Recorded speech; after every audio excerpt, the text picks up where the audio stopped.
You know House Hightower, the ancient, powerful family from Old Town.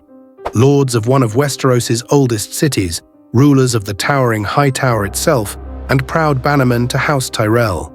During House of the Dragon, they were a central political force, with Otto Hightower acting as Hand of the King and Alicent Hightower being the mother of Aegon II. So, where are they during Game of Thrones? Why don't we hear much about them? And are they truly gone, or just lurking in the shadows? Let's dive into the hidden legacy of House Hightower and what they're really doing while the Seven Kingdoms burn. House Hightower is one of the oldest and most influential noble houses in Westeros. They ruled Old Town, the second largest city in the realm, home to the Citadel and the Faith of the Seven. Their ancestral seat is the High Tower, a massive white stone lighthouse that rises high above the city and the Honeywine River. In the time of House of the Dragon, they were among the most important players in the realm. But by the time of Game of Thrones, set nearly 2 centuries later, they seemed to vanish from the story. The truth, they never left. The show simply didn't focus on them. Old Town is still thriving during Game of Thrones.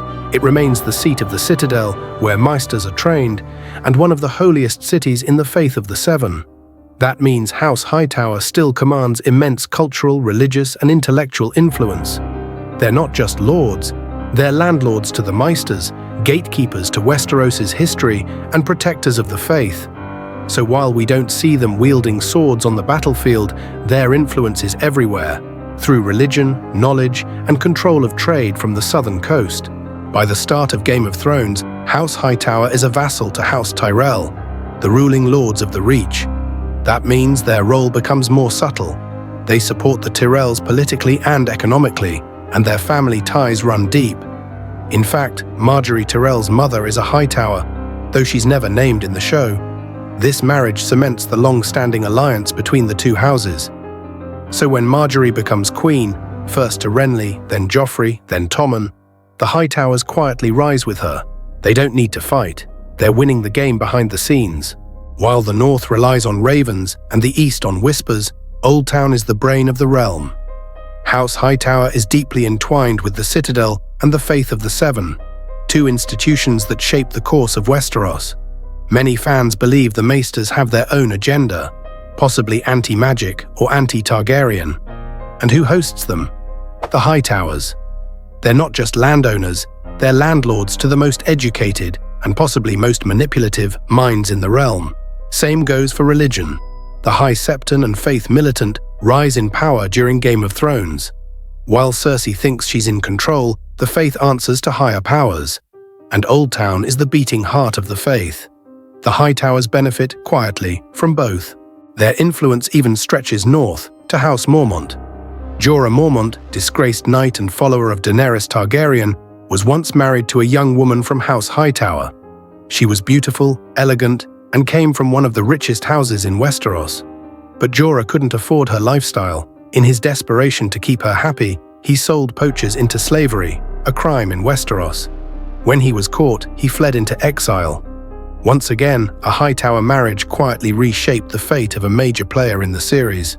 But where are they now? In the books, the head of House Hightower during Game of Thrones is Leighton Hightower, known as the Old Man of Old Town. He's eccentric, mysterious, and said to be studying magic in the upper levels of the Hightower with his daughter Melora. While other lords fight wars, Leighton stays in his tower, waiting, planning. Some believe he and Melora, who some call the Mad Maid, are preparing for something big. Melora, in particular, is rumored to be a sorceress or mystic, with strange powers or visions. His sons command Old Town's defenses, his banners still fly, and while we haven't seen them on screen, House Hightower is very much alive, possibly preparing for the chaos to come. Many fans speculate that House Hightower may play a bigger role in the future, especially if Euron Greyjoy attacks Old Town, or if Sam uncovers dangerous knowledge in the Citadel. So while House Hightower doesn't take center stage during Game of Thrones, they're far from irrelevant. Through religion, learning, marriage alliances, and quiet power, they continue to shape Westeros, without ever drawing a sword. They're not gone. They're just patient. And in a world like Westeros, patience might be the most dangerous weapon of all. Thanks for watching. If you want more deep lore like this, don't forget to like, subscribe, and ring the bell. Until next time, remember, not every house needs a dragon to be powerful. Some just need a tower and a long memory.